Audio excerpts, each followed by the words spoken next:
Hrvači Like, Gavrilovića i Vindije zabilježili su pobjede u subotnjim dvobojima drugog kola doigravanja za naslov prvaka Hrvatske lige. Dvorana u Sesvetskom Kraljevcu ponovno je ugostila dva meča. Ovoga puta prvo je Lika bila nominalni domaćin Kraljevčanima te je zasluženo slavila s uvjerljivih 5-2. Liku je predvodio 7. Hrvat svijeta u kategoriji do 84 kg Nenad Žugaj, koji je lakoćom porazio Luku Habeka.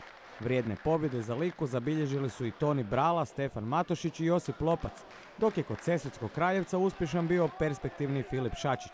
Jedni i drugi nisu imali predstavnika po jednoj kategoriji. Iskreno nisam se nadao baš ovakvoj pobjedi, ali super. Ja sam dao sve od sebe, nadam se dečki moji i mislim da smo se baš lijepo pohrali. Mnogo napetije bilo je u derbiju kola između Lokomotive i Gavrilovića. Vidović je u kategoriji do 55 kg donio prvi bod Petrincima, Lizatović je u kategoriji više izjednačio na 1-1. Šimatić pobjeđuje u sljedećoj za 2-1 Gavrilovića, no u ponajboljem meču dana hrvatski Argentinac Francisco Barrio pobjedio je Roberta Sigura za 2-2. Dominik Ettlinger u kategoriji do 84 kg Lokosima donosi prednost 3-2, a kako Lokomotiva nije imala predstavnika u kategoriji do 120 kg, odluka je pala u meču Vinka Kadečke i Krešimira Franjića. Na kraju je presudilo iskustvo Kadečke i Gavrilović je došao do vrijedne pobjede 4-3.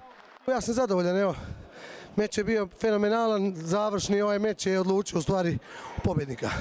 Moram pohvaliti svoje dečke, oni su jako dobro odhrvali. Jedan mali kiks kod Sigura u 74 kg, ali sve u svemu ja sam zadovoljan, evo, pripala je meni čast da ja presudim, evo. I od Like i od Gavrilovića, pobjednika iz kraljevečkih dvoboja, uvjerljivija je bila varaždinska Vindija, koja je protiv Sesveta slavila s maksimalnih 7-0. Varaždinci predvode i ljestvicu s 2 pobjede iz isto toliko dvoboja. Treće kolo na rasporedu je sljedećeg vikenda.